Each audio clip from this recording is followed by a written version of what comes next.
Hey guys, it's Cyze.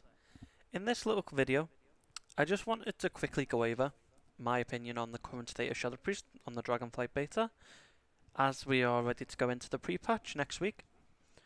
I understand some of the opinions will be conflicting with some of the other Shadow Priest creators, but you're always going to get that regardless of what content you put out. So, in this video I'll highlight a Halls of Valor run that I did, highlighting some strengths, some weaknesses, things that I think are good about the spec and things that could be improved. I will put up my talent in just a moment, but I just want to take this time just to say, take everything that I say with a pinch of salt. I love this spec more than any spec in the game at the moment. I have for a while. I've got very deep roots with this spec, and it's not easy for me to criticize some of the things that the devs have done.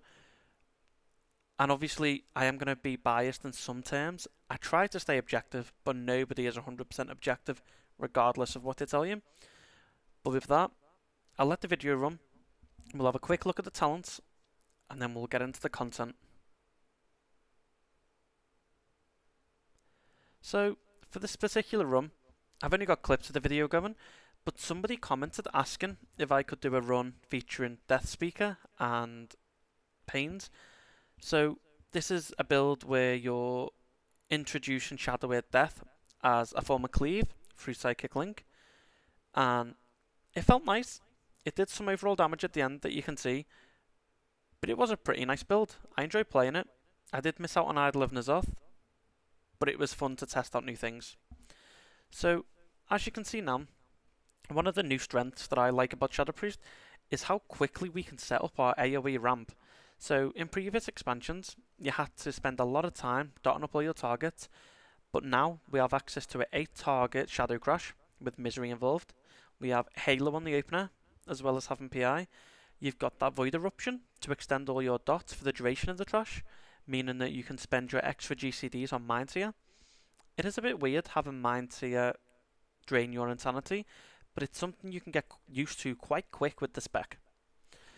As well as that, it's apparent that the damage that we have is very front-loaded.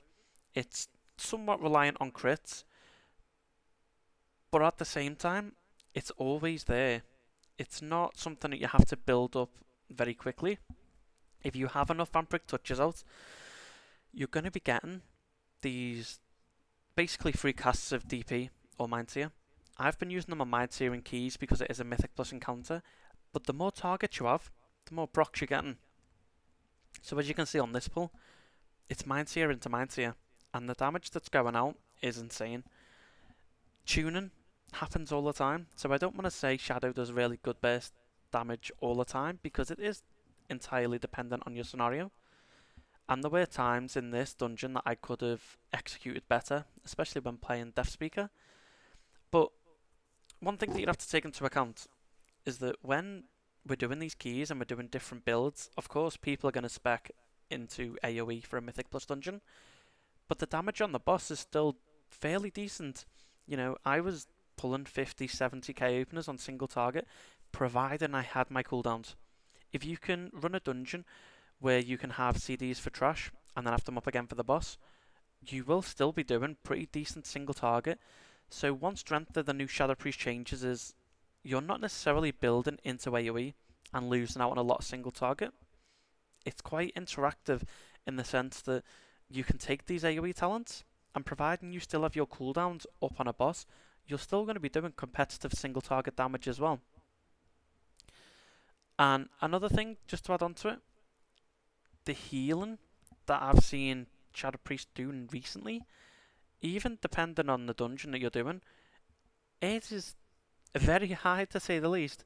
So I've got a clip coming up in just a moment where we were pulling the wolf pack in the Fenrir outdoor area, and it is a typical pull that you would have seen back in Legion when everybody had gear. But on the beta, even some people remember these dogs hurt. So you can see I've just popped Vampiric Embrace as well as my CDs, and you're going to see I'm going to do substantial healing. And regardless of how much damage your dogs are doing, providing your group's taking steady damage in a key or in a raid, you're going to be pulling numbers similar to this. And you can see I was bursting for 80, 90k HPS, and that was why the healer was alive. So the fact that Vampiric Embrace has this smart healing, and it allows you to essentially support your healer as well as do a lot of damage. It's entirely dependent on the damage that you were doing. But Shadow Priest is a really good utility class at the minute. So, looking at the overall damage of the dungeon, I will put up the video as well as a full length feature dungeon, but I just wanted to get this little video out quickly, just because I've seen a lot of people talking about the doom and gloom of Shadow Priest, but I don't see why it all has to be there. Sure, there are some valid points. Damage tuning, people are always going to complain about. Shadow Priest aren't top damage, so Shadow Priest mains are going to complain about it. Anybody would do it. But I like the fact that we've got access to so many different builds. The fact that you can integrate single target and AoE is something that not a lot of classes can do. And I'm really happy to see that Blizzard are allowing us to do it in Dragonflight. I'm really looking forward to playing Shadow. And time to get into some of the criticisms. So, you are still very GCD capped. I'm talking about options and decisions. So, if you are to play every single choice node as an active ability, so that's taken Void Eruption, Mind Seer, Silence, even though that's a bit on the side, Mind Spike, it's a lot of on-use abilities that proc instant casts. So it is becoming somewhat of a proc spec where you're meant to press everything that glows, and if you do that, you're still going to do a decent amount of damage. You're not playing the spec wrong by doing that, but it doesn't feel right. It feels like Blizzard are punishing you for deciding to take on-use abilities versus the passive ones that are in the tree, and it's something that you might have to get used to. Mind Spike is always going to be in your single target rotation. It's too good of an ability. I highly doubt there'll be a single target boss where we don't take this, especially seeing as it is doing the same damage or on par as Mind Flay. But it's entirely up to you as a player. You don't have to take it, but I can see why people are pushing for it because it does do a lot of damage. It feels nice to have the instant procs, and as well, you're buffing your dot damage as well. It's all integrated into one build.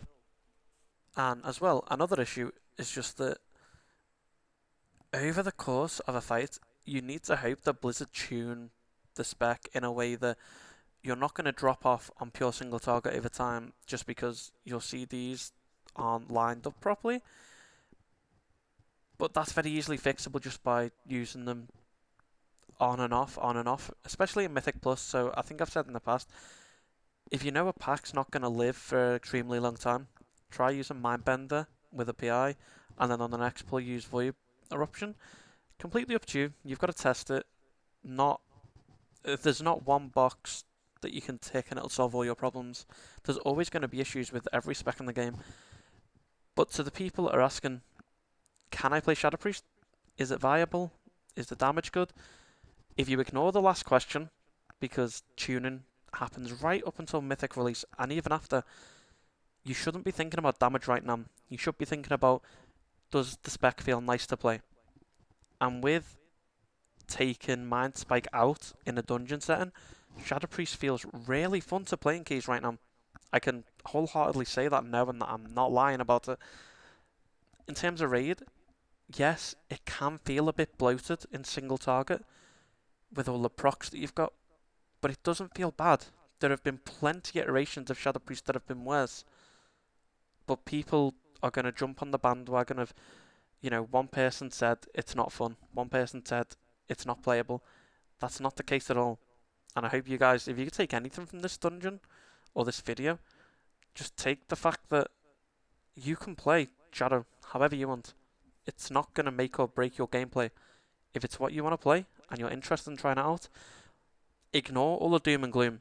As hard as that is, and I understand it's all over, Wowhead in the forums at this time. Take it from me, I'm not a top tier, top 10 player, but I've been playing Shadow Priest for a hell of a long time.